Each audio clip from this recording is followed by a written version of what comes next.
1 second.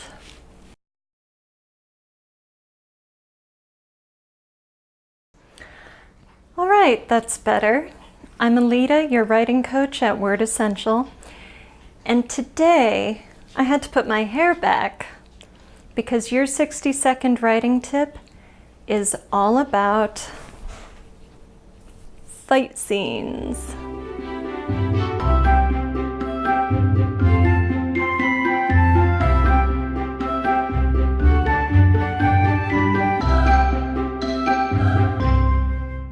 Have you ever taken dance lessons? I have. I took ballet as a kid. Before I could dance, I had to learn the feet and hand positions. There were a lot of them. I've taken some kung fu lessons too. And it's a similar deal. You have to learn the footwork before you can put your moves together into something fast and fluid. That's true whether you're dancing, fighting, or writing. Now, you might not be a twinkle toes yourself, but if your characters are about to duke it out, you'd better learn your moves, and don't stop there.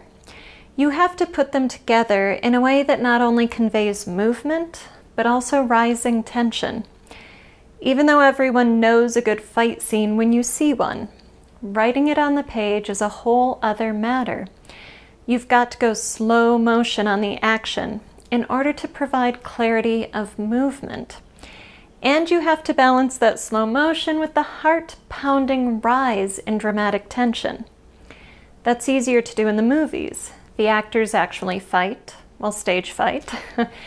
And there's music and lighting and special effects and camera angles. There's a whole team of specialists working together to get you on the edge of your seat.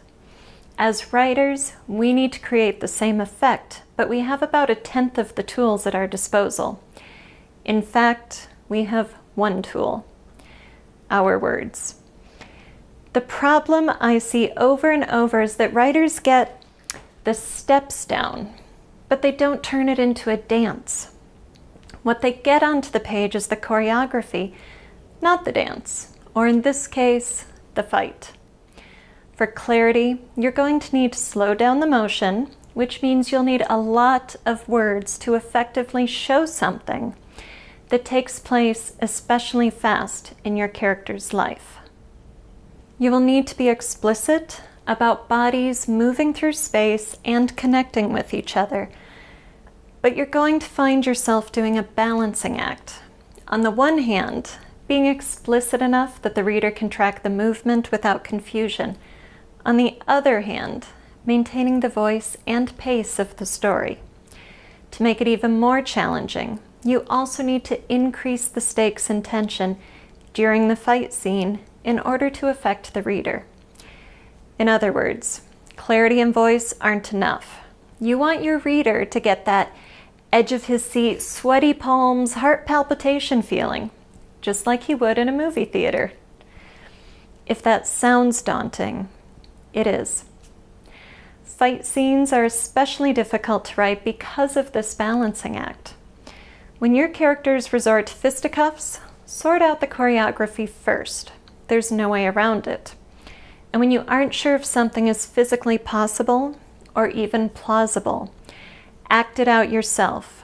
Get off your chair, step away from your keyboard, go stand in front of a mirror, and go through the motions, literally. All right, so Norman grabs Larry by the shirt collar. He's gonna wind up the punch really. Okay, yep. Make your first draft the choreography draft. Rest it, then read it. Make sure it all makes sense. Then revise it. Make the second draft emotional. Add your point of view character's perspective to the scene. Remember that things are happening to this character on several levels. There's gross movement. He's got to move that body through space. His body will respond to the attack. These are the large visible movements. If we're dealing with a punch, It's either being thrown or taken by our protagonist. It's either his swing or his body hitting the deck. There's also the subtle level. This is the stuff going on that may or may not have a visible manifestation. Think of the fight or flight response, the rapid heartbeat, the adrenaline that increases strength or speed, the shallow rapid breathing, the pain response. Sweat is visible, as is shaking, but don't forget about the stuff going on inside. Including a mention or two will add to the verisimilitude of your scene. We are suggestible creatures.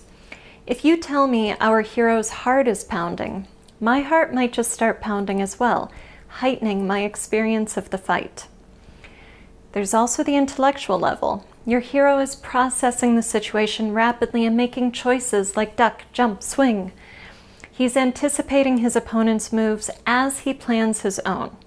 Of course, his timing isn't always right on, which is why his opponent can get in some good swings of her own. And the emotional level. Your character might not know to be afraid in the moment if a big boost of adrenaline is blocking that particular response. But she might be feeling rage, ferocity, intensity. If she's not feeling fear when we're all afraid for her, what is she feeling? Panic, urgency, desperation. After you carefully draft the fight scene so that the choreography is clear and the character's perspective is powerfully conveying the rising stakes and tension, you need to read it through again. This time, be ready to trim your prose and shift sentences around. In this round of revisions, correct the balance of elements and make sure the story's voice is maintained and the pacing is increasing effectively with the tension of the scene. And always keep in mind that your character, like you, has 5 senses. Well, approximately 5 senses. The sense of touch is a big one in fight scenes. We're focusing on bodies in motion and bodies connecting with other bodies, hard surfaces and moving parts. Make sure your character feels and reacts appropriately to all of the physical connections and impacts in your scene. Yes, you'll be writing in slow motion for clarity and increasing the pace for tension. Sounds impossible, but it's not. It's just difficult. Here's one of my fight scenes. This is from a short story, Creatures, that appeared in Midwestern Gothic. Now, you may not have the sweaty palms as you listen to this, and that's okay. You're hearing an excerpt, so you aren't getting the rising tension of the entire story. But do pay attention to the balance of the characters' movements with their internal states, the emotional stakes for the characters. The story is in the omniscient. Larry is Sarah's brother. Norman is Sarah's husband. Sarah and Norman have come by unannounced to give Larry birthday cupcakes.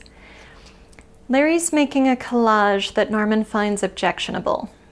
Larry lives in a ground floor apartment, so his window is level with the sidewalk.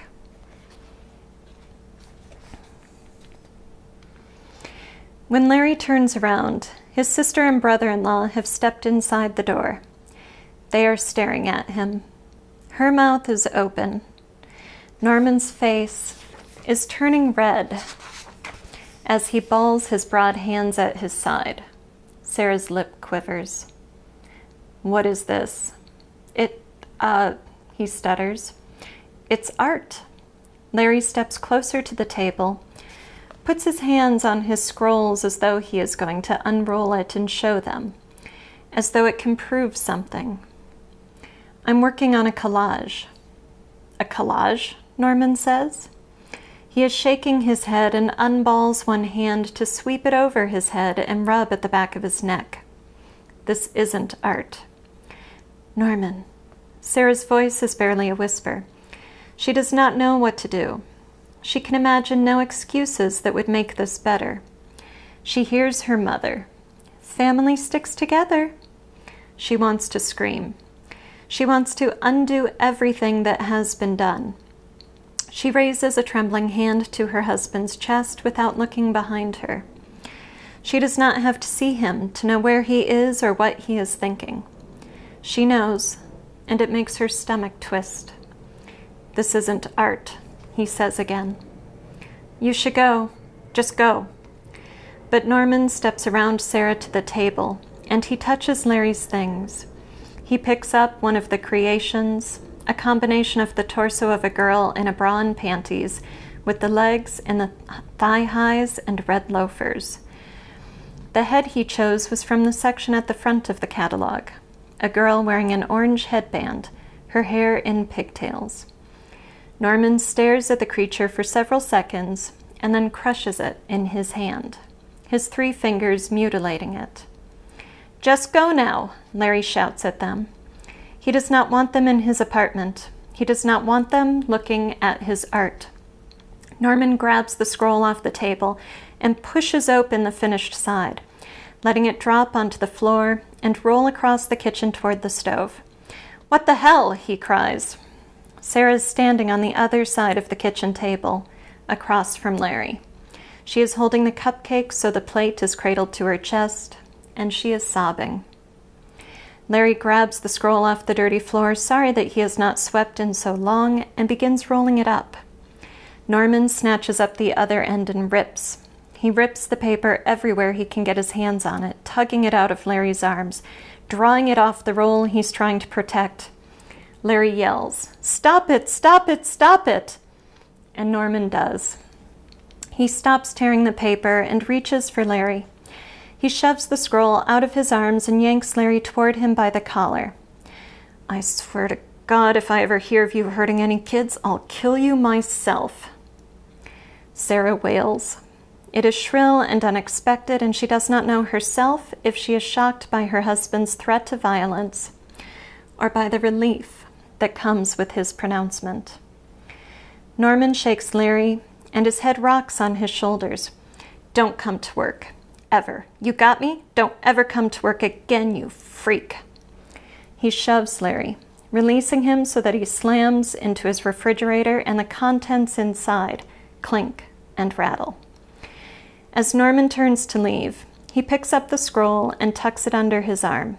"Come on, Sarah." He turns her gently toward the door, though she keeps looking at her brother, staring over her shoulder even as she steps away. Larry scrambles off the floor and launches at Norman. He grabs the scroll and tugs it out of Norman's grasp. Norman spins and reaches. He connects with Larry, grabbing the back of his shirt and yanking. Norman is a man who knows how to fight. Though he gave up brawling when he married Sarah, he finds the movements are reflexive. His instincts intact. After all these years, he draws back his right arm as he releases Larry's shirt from his left hand. Larry is off balance, stumbling as he turns. Norman puts his weight behind the punch, using his back and shoulders, twisting on the follow-through. Larry's eyes are small with a downward turn at the outside corners. The stubble on his cheek grazes Norman's knuckles like coarse sandpaper as he connects with the jaw. Larry's cleft chin folds in on itself as his face is reshaped by the punch. His mouth opens, his teeth cutting Norman's hand.